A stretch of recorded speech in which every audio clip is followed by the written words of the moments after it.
નમસ્કાર વિદ્યાર્થી મિત્રો, વંદે ક્લાસીસ યુટ્યુબ ચેનલમાં આપનું હાર્દિક સ્વાગત છે। આજના વિડીયોમાં આપણે ધોરણ 12ના BA એટલે કે વાણિજ્ય વ્યવસ્થા વિષયના પ્રથમ પરીક્ષા માટેના મોસ્ટ ઇમ્પોર્ટન્ટ પેપરનું સંપૂર્ણ સોલ્યુશન કરવાના છે। આ પેપરમાંથી ઘણા બધા ક્વેશ્ચન્સ તમારી એક્ઝામમાં આવી શકવાની સંભાવના રહેલી છે, તો તમારે વિડીયો ખાસમાં ખાસ અંત સુધી જોવાનો છે અને તમને જોથી વિડીયો પસંદ આવશે તો વિડીયો જલ્દી લાઇક કરજો અને શેર કરજો, જેથી બાકીના વિદ્યાર્થીઓ પણ છે વિડીયોનો લાભ મેળવી શકે। આ ઉપરાંત આપણી ચેનલ પર છે ધોરણ 12ના ફર્સ્ટ એક્ઝામ માટેના બધા જ વિષયના વિડીયો મૂકવામાં આવે છે। તમે જરૂરથી આપણી ચેનલને સબસ્ક્રાઇબ કરી શકો છો, જેથી તમે આવો એક પણ વિડીયો મિસ ના કરો। આ ઉપરાંત આપણે છે ધોરણ 12 માટે એક સરસ મજાનું વોટ્સએપ ગ્રુપ બનાવેલું છે, તમે એ ગ્રુપમાં જરૂરથી જોઈન થઈ શકો છો।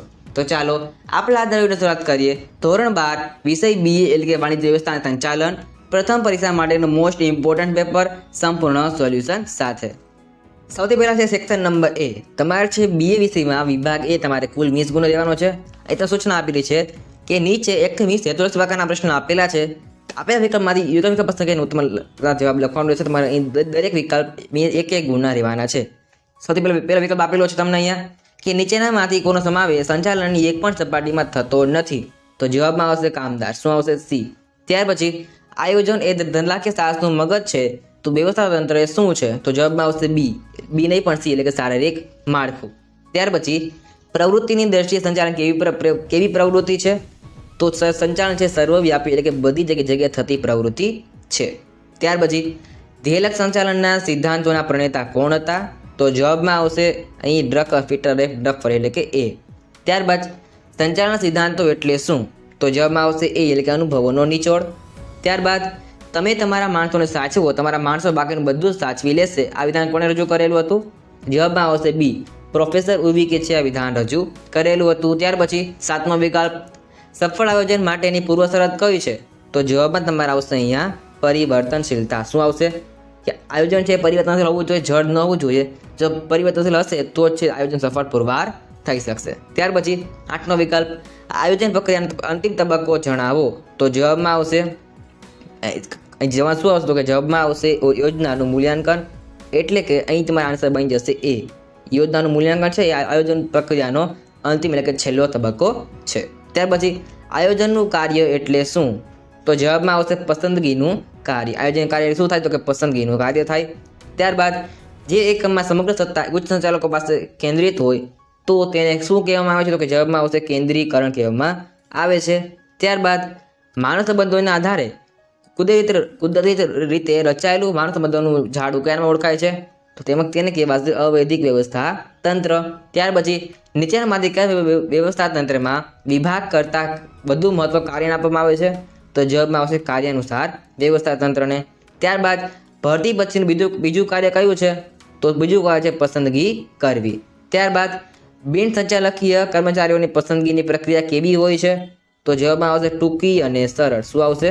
ટૂંકી અને સરળ હોય છે। ત્યારબાદ છે વિકલ્પ નંબર 15 કર્મચારીઓ ધનલાખ્ય એકમની શું છે? તમને સાવ ઇઝી પ્રશ્ન છે, તો જવાબમાં આવશે અમૂલ્ય મિલકત છે। ત્યારબાદ વિકલ્પ નંબર 16મો પ્રોત્સાહન આપીને અપેક્ષિત ધ્યેય પ્રાપ્ત કરવાની પ્રક્રિયાને શું કહેવામાં આવે છે? તો જવાબમાં આવશે અભિપ્રેરણ એટલે કે A। ત્યાર પછી નીચેનામાંથી કયું પ્રોત્સાહન નાણાકીય પ્રોત્સાહન છે? તો જવાબમાં આવશે બઢતી છે નાણાકીય પ્રોત્સાહન છે। ત્યાર પછી આગળ વાત કરીએ વિકલ્પ નંબર 18 સંચાલનનું કયું કાર્ય અંકુશના જન્મદાતા તરીકે ઓળખાય છે? તો જવાબમાં આવશે તમારે આયોજન છે એ અંકુશનો જન્મદાતા છે। તમને આ પ્રશ્ન વિભાગ C-માં 2 માર્ક્સમાં પૂછી શકે છે, તો ખાસ ધ્યાનમાં રાખજો। ત્યાર પછી અંકુશ એ કેવી પ્રક્રિયા નથી? તો જવાબમાં આવશે અંકુશ જે છે એ તમારે જળ પ્રક્રિયા નથી। અંકુશ ગતિશીલ પણ છે, આંતરિક પ્રક્રિયા પણ છે, સતત પ્રક્રિયા પણ છે, પણ એ ગતિશીલ પ્રક્રિયા નથી, માટે જવાબમાં તમારે આવશે C એટલે કે જળ પ્રક્રિયા નથી। ત્યાર પછી આયોજન અનુસાર કાર્ય થાય છે કે નહીં તે જોવાને કારણે શું કહે છે? તો તે કાર્યને છે અંકુશ કહેવામાં આવે છે, એટલે જવાબમાં આવશે D। તો હવે આપણે છે વિડીયોમાં આગળ વધતી માત્ર માહિતી આપવાની છે કે જો તમે હજુ સુધી આપણું વોટ્સએપ ગ્રુપ અને ટેલિગ્રામ ચેનલ બંને જોઈન ન કર્યા તો ખાસ તમે જોઈન કરી શકો છો। અહીં તમને છે બંનેના QR કોડ આપેલા છે, તમે આ બંને QR કોડ સ્કેન કરીને આપણું વોટ્સએપ ગ્રુપ અને ટેલિગ્રામ ચેનલ બંનેમાં જોડાઈ શકો છો। તમને ત્યાં છે બધા વિષયના PDF મટીરિયલ્સ છે મળતા રહેશે। તમે ત્યાં છે બધા વિષયના PDF નોટ્સ અને મટીરિયલ્સ મળે છે, તમે જરૂરથી આપણા વોટ્સએપ ગ્રુપ અને ટેલિગ્રામ ચેનલમાં જોડાઈ શકો છો। અથવા જો તમારે QR કોડ સ્કેન ન કરવો તો તમને અહીં નીચે લિંક આપેલી હશે, તમે લિંક પર ક્લિક કરીને પણ આપણા વોટ્સએપ ગ્રુપ અને ટેલિગ્રામ ચેનલમાં જોડાઈ શકો છો. તમે જરૂરથી એ બંનેમાં જોડાઈ જજો. તો ચાલો હવે આપણે વિડીયોની અંદર આગળ વધીએ. ત્યાર પછી વિભાગ નંબર 2 લઈએ, એટલે સેક્શન બી ની વાત કરીએ. તમારા વિભાગ બી પર મારે કુલ 10 ગુણો રહેવાનું છે. અહીં તમને આપેલા છે 1 થી 21 લઈને 30 સુધીના એક બી વાક્યવાળા સવાલ જવાબ. હવે તમને આના જે પ્રશ્ન જવાબ છે, જેના જવાબ છે વિભાગ બી, સી, ડી અને એફ. વિભાગ બી અને ઈ ના જે આન્સર તમને છે એ બધા આપણે ટેલિગ્રામમાં આપી દઈશું. તો જો તેની પીડીએફ મેળવીને બધા પ્રશ્નો એક છે તૈયાર કરી શકો છો.